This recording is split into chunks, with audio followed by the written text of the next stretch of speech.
Okie dokie, guys. What's up?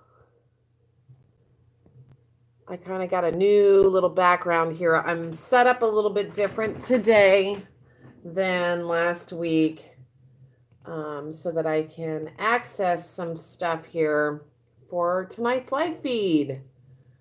Oh, there it is. Okay.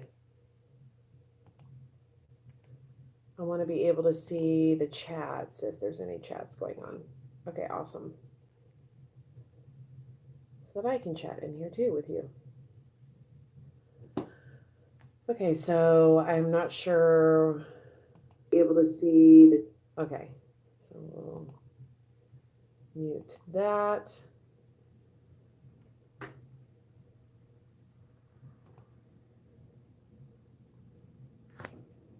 I think that's right. We'll see if this works. I have no idea. Hello, welcome. Once you guys get here for the chat and for the live broadcast, be sure to type on there and let me know you're here if you want to. If not, no big deal. Totally get it. Understand. What's up, guys? My name is Coach Mickey, and I am here for my live feed tonight. Tonight, we are talking about competition pet peeves. And oh my gosh, that was annoying me. Sorry. I'm going to actually move this off of the desk because that's just really annoying me. I don't know why, but I should have fixed that last time. Okay, now you can see my pretty Christmas tree instead of that stupid whatever the heck that was, that lamp. All right, so first of all, I want to give a shout out to my little Pearl Company kids. Tonight was their last practice before their Christmas break, and they brought me some yummy treats. Check that out. So yummy. Homemade by the kids. So Aubrey will enjoy it when she gets here. Oh, also had to have my after dance practice Diet Coke. I'm not sponsored by them, but hey, gotta have my Diet Coke. All right, so what we are talking about tonight is competition pet peeves. And I went ahead and posted this up on our Instagram and put it in the story asking for people to give me some answers, what their pet peeves were. I also did it in two Facebook group pages. One is the Dance Teacher Network, and then the other one is Competitive Dance Moms Chat Room. And since I'm kind of both, being a dance mom and a dance teacher, I posed it to both of them. I also posed it to our dance parents, and then I also had a friend who, her name is Anna Lee, and she's a dance teacher at Lee School of Dance. And she asked her sister, who is a competitive dancer, and some of their students and teachers what their pet peeves about competition season was. The response was insane. It literally blew up. I just put it on the Facebook group page yesterday, and there's still people commenting.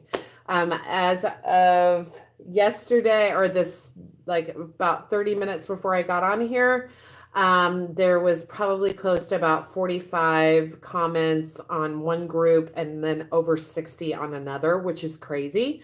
And our Instagram had about 15 comments. We had several of our parents make comments, and then Anna Lee had quite a few at her studio too. So I have so many. Let's just get right into it, okay? All right, so I didn't list it in a top 10 sequence. I guess I should have, but I didn't. And I have a couple of my own that I'll talk about at the end. But so let's get this started. One of the top 10 reasons why competition season can get so annoying, or what your big pet peeve is for competition season, is this one was submitted by Anna Lee, and it was when the announcer talks too fast during the awards ceremony. And honestly, I have to totally agree with that. That happens every time, especially when it's big brackets and they're just doing the adjudication part. So if you don't know the competition world, how it works is they don't just announce 1, 2, 3, 4, 5, 6, 7, 8, 9, 10. They also do, after every performance, they'll give out a rating. They'll give out either a platinum or sometimes it's listed as a star thing. At Town on Parade, they do like a top award, and then they have a diamond and a double diamond rating. So every competition has a different one. And what they try to do is they try to get through it really fast. And most of the time they go so fast that I can't hear. And they are speeding through it super fast. The worst is the guys that are announcing it to come onto the stage as you're going to be performing, and they're announcing so fast because you're like backstage trying to figure out, okay, what did he just call? Because I've got to get on stage quickly. It's really annoying. I can't stand it, but it happens a lot, and I know it's just something us dance teachers and dancers have to like muddle through. Another one of the top 10. When the music is too loud. So yeah, I have to agree. When the music is too loud, it can be very like harmful to my ears because I like to sit up close. I don't like to sit way in the back. So I don't like that. Number 3, this is another pet peeve. And this one, I can agree with you that many dance coaches feel this way. And there's 2 facets to this, okay? So this was submitted by Anna Lee, and I totally agree with this. This is when judges talk too fast during the judges' audio critiques. That's one complaint I have. The other complaint I have is when judges are literally like, that's great. Awesome. Great. Nice smile. Nice. As you're dancing. Or all they're doing is tearing up your technique. That one annoys me too. That's like on one end of the aspect, and then here's the other end with just the nice. I would like to hear more of a happy medium. Like if I'm in a novice bracket, which most of our stuff is novice or intermediate, and my kids are attempting to do a double pirouette, instead of going, let's go back to the ballet classes, ladies. Let's really pull up on our passes. We already know this. They're in novice and they're in intermediate level. They're not advanced dancers. And that would be something you could critique about in the advanced bracket. Give me more pointers like, hey, press that foot down to the floor. Maybe don't have that girl in the back doing the pirouette. She is obviously not completing it. Things like that. That would be a better way in suggesting for me. And definitely don't talk so fast on those critiques.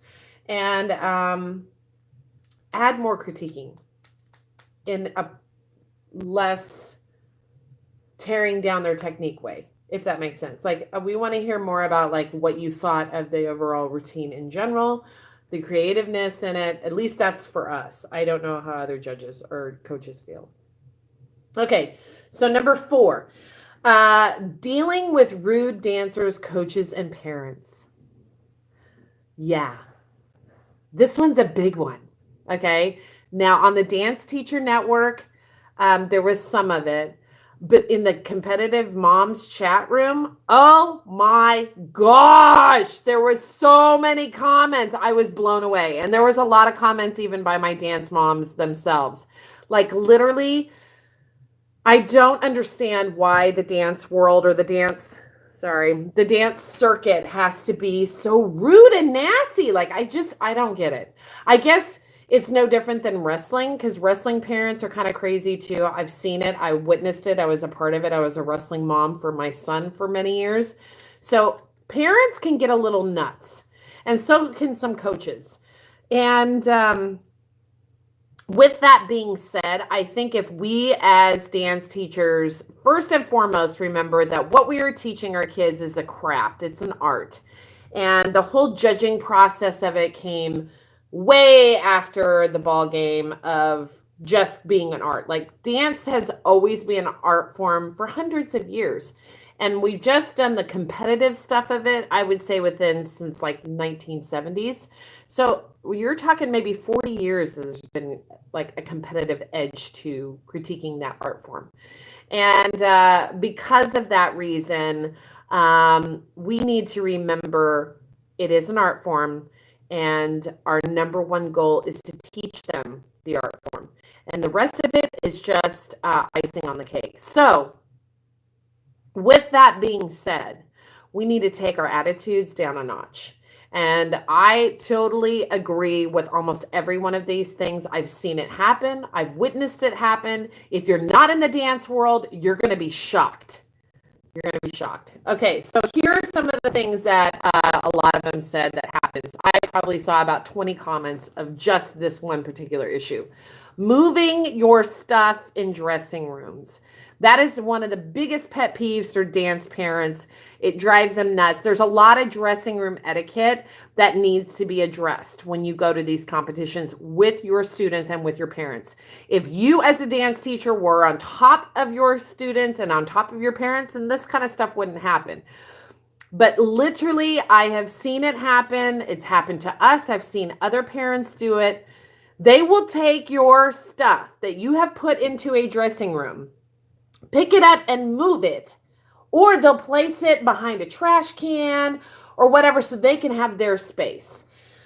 Every time I go into a dressing room and say we're using it for practice time or we need to do a costume change or whatever, and if another studio has already acquired that place, have already clamped onto it, what we try to do is we first and foremost go talk to the dance teacher. And we ask them, hey, can we share your dressing room? Is it okay if we come in here? And we let our kids know from the get-go, you're not allowed to touch anybody's stuff. You touch anyone's stuff, you're going to be in trouble with us and you will not compete. So that is the first thing. Second thing, we don't let our dance parents back in the dressing room except for one or two. We do not let it become a dance mom hangout room. That is part of the big problem. Dance moms do not need to be hanging out in the dressing room. The dressing room should be for the kids and for a hand select coaches and a couple parents that are in and out. There is no reason why a dance parent should be hanging out there for hours upon hours in the dressing rooms. In my opinion, this is another dance room etiquette thing. No dads in the dressing room. No males in the dressing room. There needs to be separate male dressing room areas, not a flippant bathroom for the males. It's so disrespectful to do that to our male dancers too, because we have male dancers that have gone to competition and they didn't have a dressing room for them. So they had to go dress into the men's bathroom, which that's embarrassing. They can't even have their own dressing room. There are so many more guys now in the dance world. We need to give them their access to their own dressing room. And that mommies, that means you don't go in there, okay? Even though your son is 7, you don't need to go in there and go help him change because there's going to be 15, 16-year-old guys in there. Or you wait until the 15, 16-year-old guys are done and then you go help your 7-year-old son change. So just keep those options in mind. You're making it uncomfortable for that older guy, and the same goes for with dads going anywhere near the girls' dressing room. You're making it uncomfortable for other girls as well. So keep that etiquette in mind. That same goes with like taking pictures and videotaping. Just really try and remember there are people dressing, and you don't want to have some random person in the background with their clothes off, that kind of thing. It's just really inappropriate. Now, for me, I'm a vlogger, so I vlog all of my events. And for other dancers that do dance competition vlogs, you got to remember those kind of etiquettes as well, and try not to get the not okay shots. I try to avoid doing any filming when it's changing time. My best time to do vlogging is I do it on the way to the stage, backstage, when they're warming up, but I try to stay out of the dressing room area. As far as dance parents moving stuff, I'm going to tell you this. If I ever catch a dance mom from another studio taking my stuff and moving it, or moving one of my kids' stuff, I'm not going to address it to that parent because it's not my parent. I will find that dance teacher and I will have words with them. Believe you me, that will go down. Thankfully, we haven't had any issues, so that's good for us. But you need to be aware what you're doing. If you're doing nasty, rude things like that, is just causing unnecessary drama. And there should be plenty of room for all, especially if you choose to just go in there, do your changing, and leave. If you're choosing to camp out in there, well, then yeah, you're going to cause problems because there's usually not a lot of space for everyone to camp out. All right. Here's another one, and I will admit we totally are. We do it. We do it. We've done it, and I've done it, and I know my dance moms have done it, and I know other dance families that do it. You leave blankets on the seats for saving your seat for when you come back later. It happens all the time. It's totally annoying. It's one of the biggest pet peeves for a lot of people, but everybody does it. My advice to you, yeah, pretty much you've got to get there as soon as possible, find your spaces, and camp out in that area. And when people are getting up to leave, you got to just take into consideration you're going to lose that spot. So you got to have like an optional second plan on where you're going to be and where you're going to sit. That's why we kind of don't really like disappear. When we go and have like our mom breaks, we call them nicotine breaks. We take off, we go, and we have a couple of moms that are hanging out, and then we switch swap. You know, I'm going to run to the concession stand. They stay, that kind of thing. I have no advice for you on the leaving blankets thing. I don't have any other than that we've done it, and I understand other people do it, and it's a pet peeve. I just wish there was better seating at competitions, but you know, it is what it is. So I'm not even going to get All right. This one is a big one. We actually got into some screaming matches with our own kids last season, especially our brand new dancers. This is a big one. When a dance routine is on stage and it's performing, whether it's our studio or someone else, we always have the etiquette that we have taught our kids, and we're trying to teach our new kids and trying to teach our new parents, that you do not stand up or walk in the aisles or do any kind of like loud, distracting behavior as much as possible. Like if you're trying to get your kid ready and there's someone else dancing on stage, you know, you're in your box, you're trying to do things, or you're talking with your neighbor or whatever. I get it. It happens. You get bored.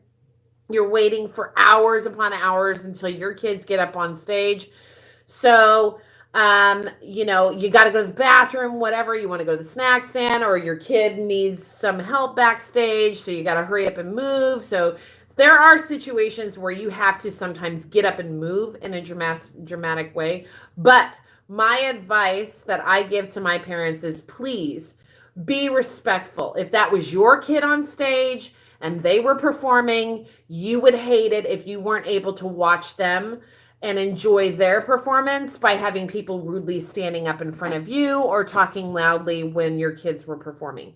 Now, we have actually had to get on our parents about this and our kids. I'm not even going to lie. I remember last year at competition, I remember snatching little ones, and as they're running up and down the hallway or up and down the aisles, because they're just little kids, they don't know, they're excited, they want to eat, they're done dancing, whatever.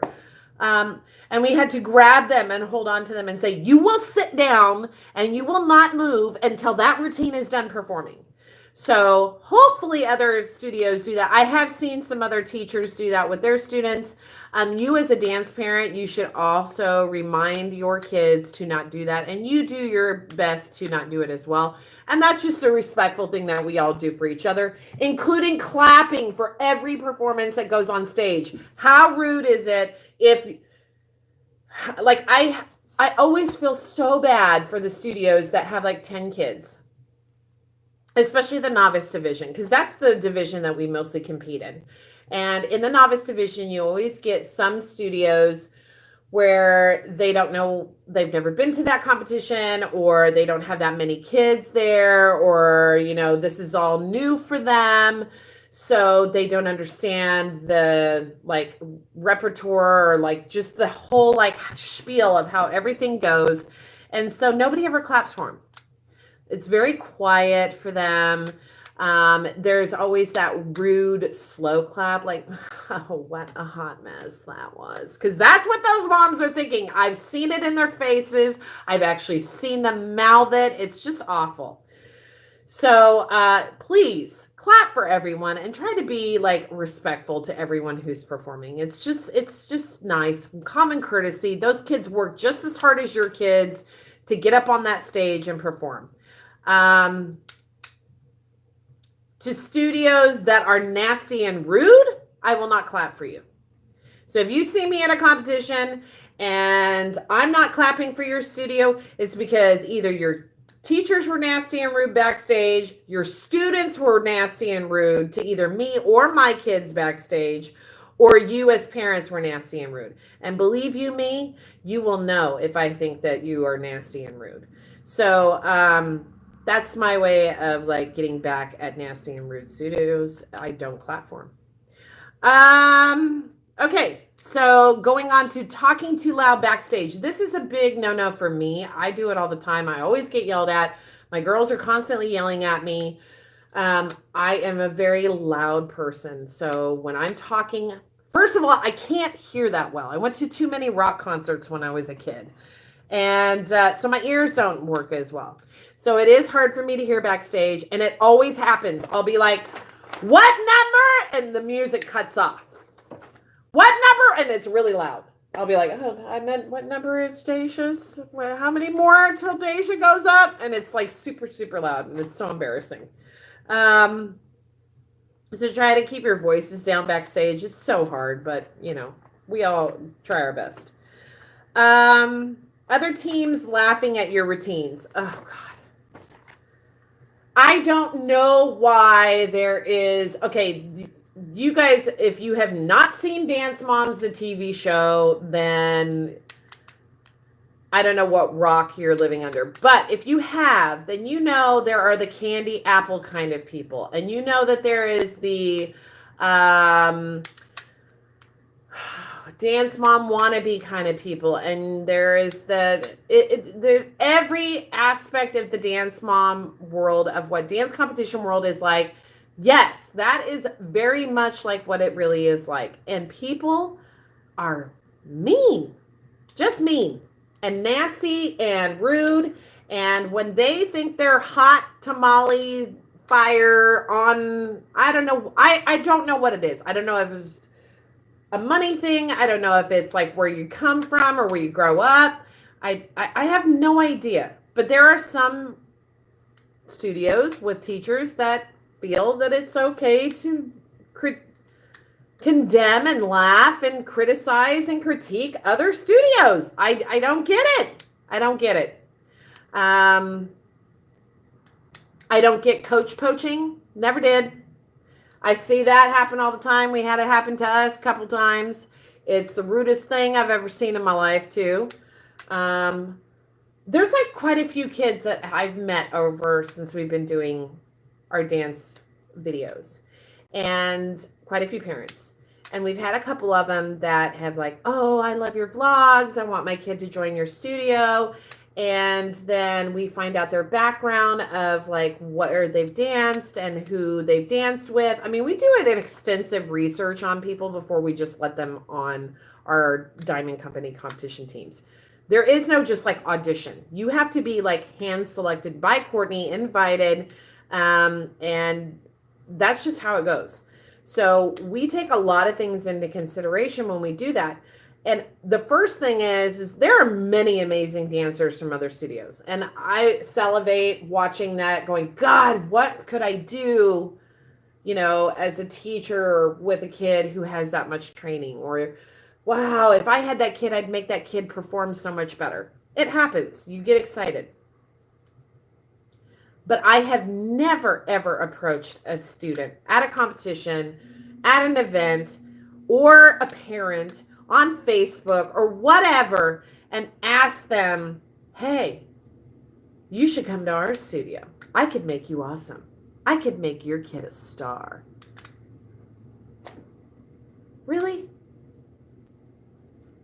And most of the studios that do this, they already have like 50, 60, 70, 80, 100, 200, 300, 400 students. So is it a money thing that they're trying to do with your kid, or do they really think that they can give your kid a better opportunity? Now, I have had students that I have told, look, your kid is peaked out here. Maybe you should consider going somewhere else.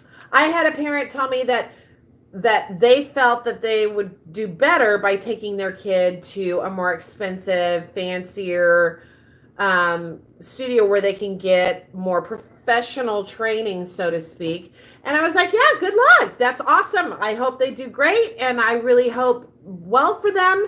And 2 years later, they're not even at that studio anymore. So, like, literally, coach poaching is my biggest pet peeve. If I ever catch any coach doing that to one of my kids backstage, I go off and I go crazy and it sets me off. And I hate it and I can't stand it. And I really wish coaches would stop it, and studio owners would stop it. It's disgusting behavior. Kids should be able to go and train at various studios, and they should be able to not be afraid to go train at various studios, because this teacher over here may be amazing at contemporary, but they kind of suck at jazz. Where this teacher over here is really great at hip hop, but the acrobatics at this studio is even better. So, there's nothing wrong with a kid learning and getting all kinds of skills and training. That's why we encourage our kids to go to several studios. I have a list of studios that I tell my parents over the summer, in the springtime, whenever they have a downtime, even during competition season, I've encouraged my kids to go take classes at other dance studios. And I have a list, and my list is long, and I tell them where they should go and where they shouldn't go. And I'm proud of it. I think I'm one of the rarest ones that does that. Now, we don't offer dance classes. We offer a tumbling class, and then I just started ballet classes for beginning level kids this year. We offer competition programs. We're more like a rec team. So anybody who suggests to come to our studio, you're doing it because you want to compete, because you want to compete at a cheaper price too, because, oh my gosh, we are 10 times cheaper than any other studio. And it's because of our demographics and where we are, and our parents. Our parents are our number one priority, along with our kids and their pocketbooks. And we're not in this to make money. We want to make it enough to keep the studio going and enough to be comfortable. But I'm not in it for the money hungry thing. I'm in it to help kids that come from these areas find opportunities that they normally wouldn't find. Because there's not a lot of performing arts programs in small rural communities. And if there is, you got to drive 30, 40 minutes to get to it. And then you're paying triple to quadruple the prices that we offer. Our goal is to get kids on their school's dance teams. And our goals is to get kids who are graduating from our teams to go on to a college team and earn college money. And then, we also eventually, once we get some of the kids that are ready to move on to a professional level, then that's when we have discussions about taking them to New York and LA and telling them to go train at this studio or that studio in Kansas City or in Topeka, and saying, hey, you need to take 3 classes a night over there. You need to take 2 classes over there. And then this summer you need to go spend about 2 weeks in LA, or you need to go to New York if you want to do Broadway, or you need to go to Vegas, or you need to go to this workshop, or you need to go to that workshop. That is what we would do.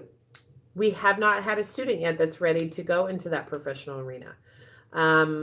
So that we haven't done that. But anyway, so I'm going off the subject here. I really just feel like coach poaching, to me, especially at a competition, and I've seen it happen, is probably one of the most disgusting things I've ever seen in the dance arena, in the dance world. And I really hope it stops. I really do. And so I'm going to let that one go. Okay. Going back to what we got here. Okay. This one was funny to me, because we actually have done it quite a few times. this one was the thing that really drives some parents crazy is dancers that are changing in the bathroom stalls when you have to actually pee and you're standing there waiting to go pee or poop, and you got a dancer and they're changing in costume. Okay, we go to competitions that are not super huge. We don't have a huge studio, so a lot of our kids are in multiple routines. Like Katie, for example, who's on our diamond company, she's our captain. I believe she has 15 group numbers this year, along with, I think, one duet, maybe two duets, and then she has 2 solos. So in a competition where her age bracket is in the teen bracket, and the fact that we're in novice and intermediate division, there's not that many acts that are in between ours. We don't have a lot of time for her to run back down a stairwell or to go down 5 other hallways. We have to literally run her into the quickest area we can and throw her into a bathroom, which is probably one of you that is standing there wanting to pee, and my kid is in there changing because she's got to go up in like 3 numbers. So that one, that you just gotta, it's a pet peeve, but you just gotta get over it. There's a lot of times venues do not have enough dressing areas for kids, so that kind of sucks, but it just depends on where you're going. All right, going on to the big one that dance coaches complain about.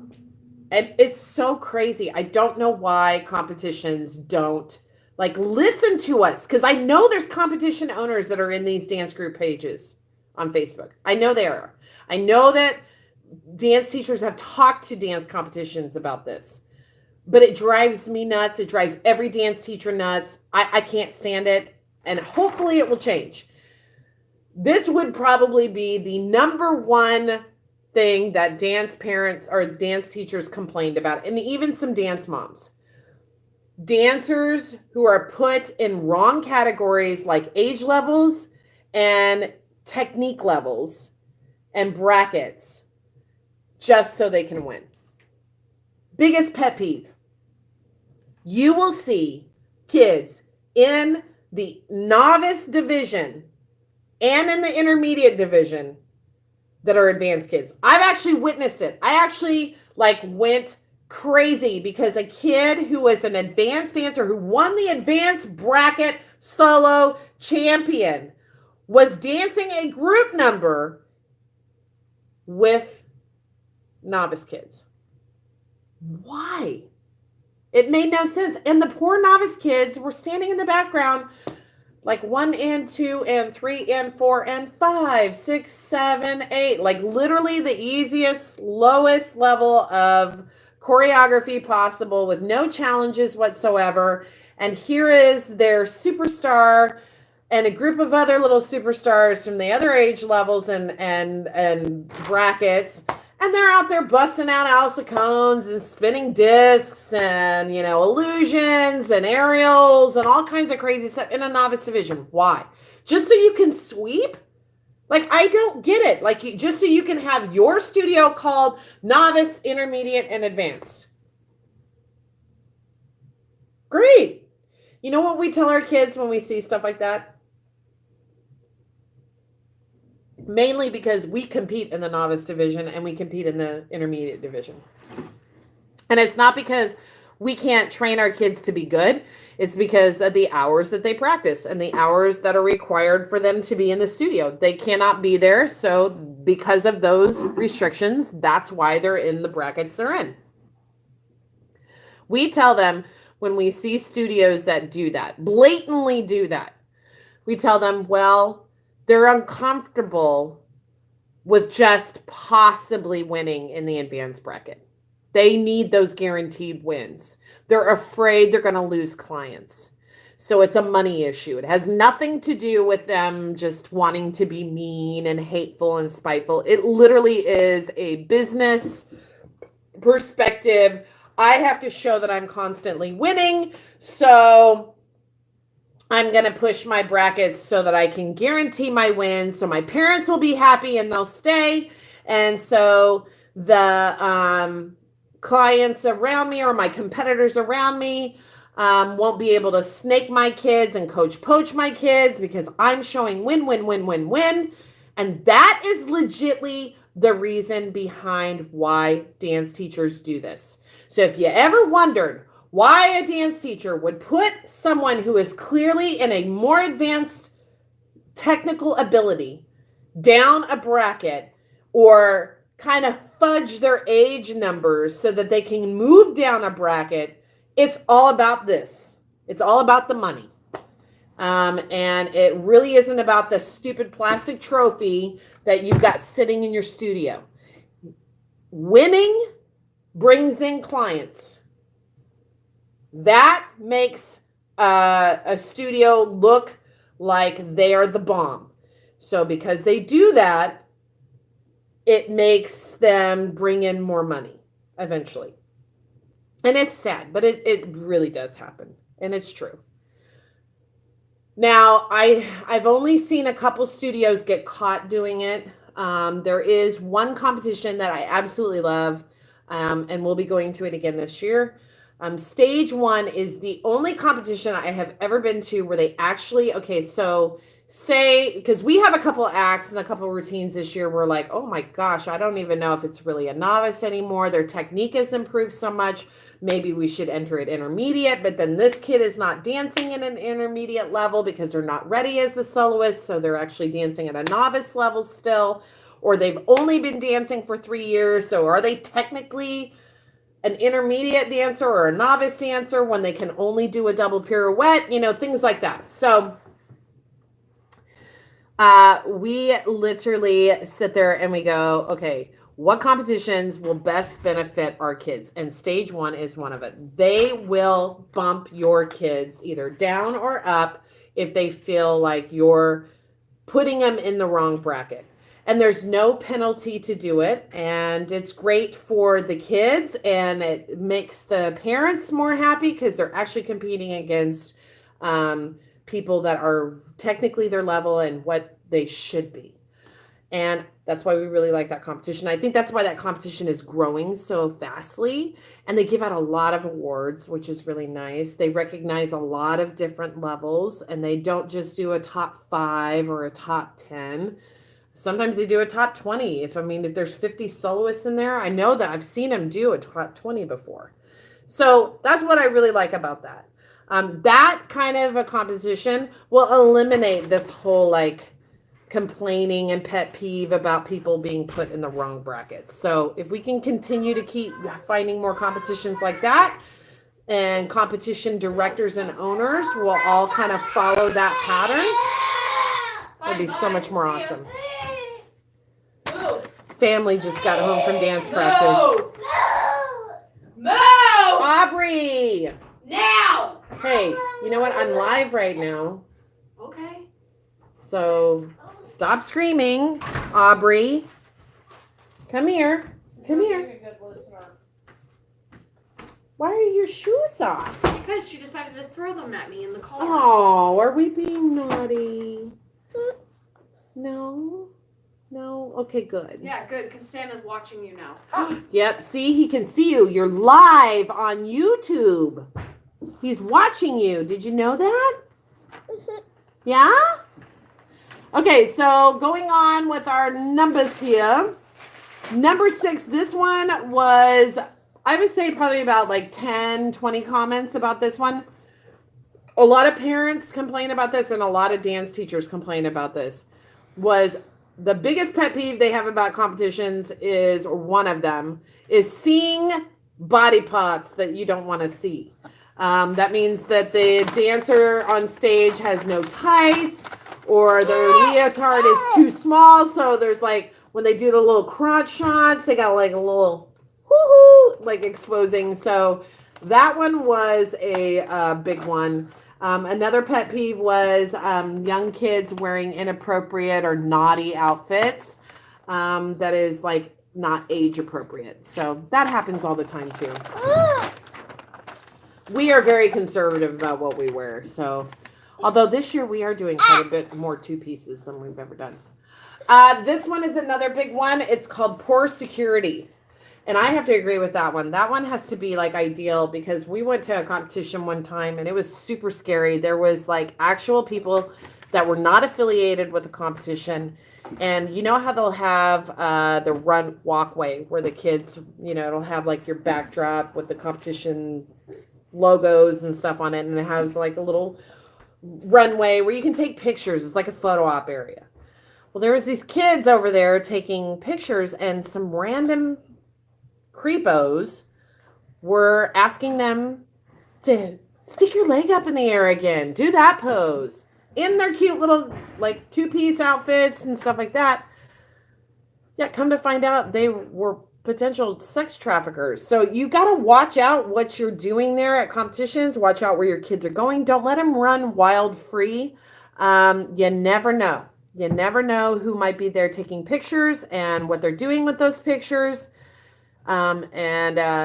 Those competitions need to be really on top of that kind of stuff. If they do see anybody who is kind of a creepy, like just not okay looking dude, and if you're a parent and you see somebody that's like that, girl or female, that's taking weird random pictures, or they're just kind of creeping around, doesn't look like they're really with someone, go tell someone. Don't let it just sit there. Same thing if you see someone going in there and taking something that doesn't belong to them, i.e. like a purse or a bag, and they're stealing somebody's stuff, go report it. We all kind of have to security the whole thing more than just the competitions. So let's stay on top of that. Okay.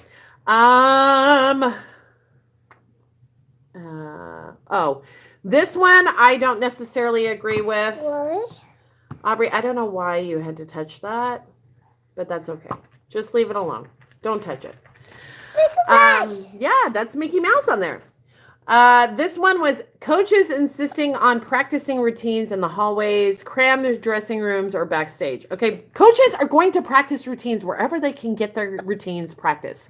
Now, if you're trying to do it full out and you don't have a lot of time, there's also the saying, if you don't have it by now, then I guess you just don't have it. So, you just got to be respectful of other people walking around and stuff like that, and letting everybody have an opportunity to warm up or run through their routines.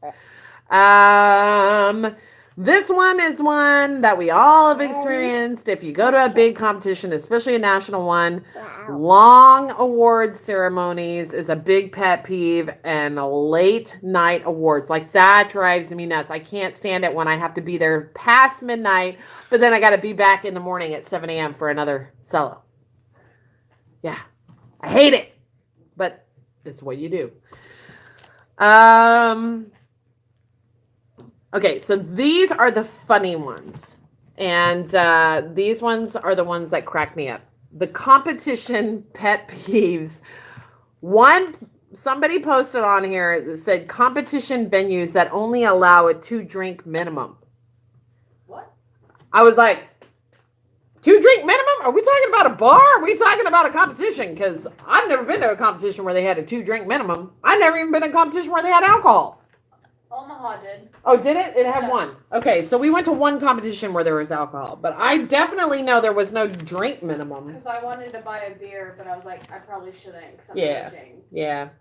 And then there were responses after that comment was made, and one of the comments was, one of their biggest pet peeves is not only the 2-drink minimum problem, it's drunk dance moms. See, that's what I. And 21 replies were made after that, and they were cracking me up. They were great. Someone said not only was it a drunk dance mom that it was a pet peeve for them, it was the moms that were toking the weed and smelling of marijuana. And that one cracked me up. I was like, what? Maybe if more dance moms did smoke weed, we probably would have less drama at competitions and people would get along better. I don't know. I don't advocate anybody doing anything illegal, because it's a kids venue and we're supposed to be there to support kids, not partying. So, but if you have to do it medical reasons, you know what I mean, whatever. I just thought it was hilarious. I couldn't believe it. And then this one kind of went along with the whole drink thing, was the no food rule. Like, that is a big pet peeve. Like, I can't come into your competition venue and bring in my snacks. I have a bag that I bring that is specifically for snacks. If I can't have my snacks, I get crusty. I get hangry. So I gotta have my snack bag. So I hate it. I gotta hide my snacks, especially if I went out and I ran and got a Starbucks and they tell me you can't come in here with that. So I don't like venues like that. I sneak it in. But we sneak it in. Thank God for baby strollers and Aubrey. We were able to sneak stuff underneath her. And most of the time, the snack stand food that they provide is really disgusting. So you're like, do I want stale nachos or do I want to risk sneaking something in? I'm gonna risk sneaking something in. That's all I'm gonna say on that. Now from our very own dancers, this one was really funny. Can you stop touching my computer? Stop it. Yeah, we don't need you to turn it off. Just stop. Yeah, go play with your toys, not with my computer. Ugh. Okay, so the other one, these ones were funny from my dancers. It was one of our dance kids said the most annoying thing that they have about competition, or their biggest pet peeve about competition, is get down. The kid.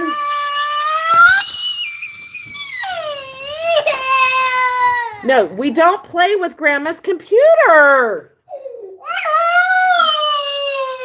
I don't know why you wanted to do this in the living room anyways. Obviously, I can't do it in the living room. Well, you should have done it in your bedroom like you normally do. I couldn't do it in my bedroom. Stop crying. Stop.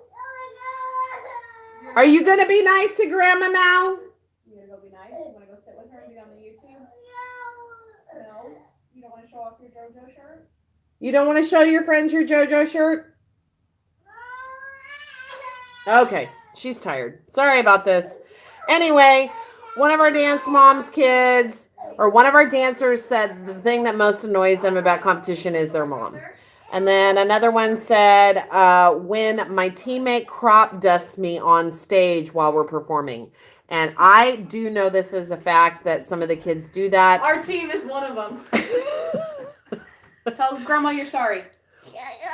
Okay, come here, baby. It's fine. You just can't play with Grandma's computer. I've got a lot of things on here that could break, Aubrey, okay? show them who's on your shirt. Who's on your shirt? Who's yet?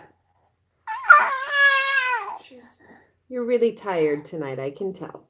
Did you not go to Coach Mariah's house? No, Coach Mariah came and watched shit. Oh, God. Yeah. That's scary. So, yeah. I think, Madeline, you even crop dusted people on No. the dance floor. I almost peed my pants. Oh, okay. Well, anyway, so those were some funny responses. I really enjoyed doing this one today. It was a lot of fun. Leave down in the comments below or message me what you think my next topic should be. And if I should include, because next week we won't be having dance practice, so I'll be doing my live feed probably a little bit earlier. And I don't know, you guys will still have Diamond Company practice with the babies next week, right? I have no idea. So one of these live feed nights, we're going to do one, and I know Courtney wants to talk about competition costuming, so we'll probably do that over Christmas break. Yeah. So I enjoyed having you guys be with me tonight, and sorry about Aubrey having her little tantrum, but she is too, so, you know, it happens. All right, I will see you guys next time, and have a great weekend. And don't forget to hit that subscribe button, because we were posting up another vlog this week, and we had some really great highlights from our Christmas parade we did with the kids and some other like fun activities. We love you guys. Thank you so much for being a part of our journey. And oh my gosh, competition is literally 7 weeks away. I can't wait. It's going to be so awesome. All right. I'll see you guys next time. Peace out. Bye. Yeah, okay. Here, sit right here. Hit that button. Hit that button. Hit that button.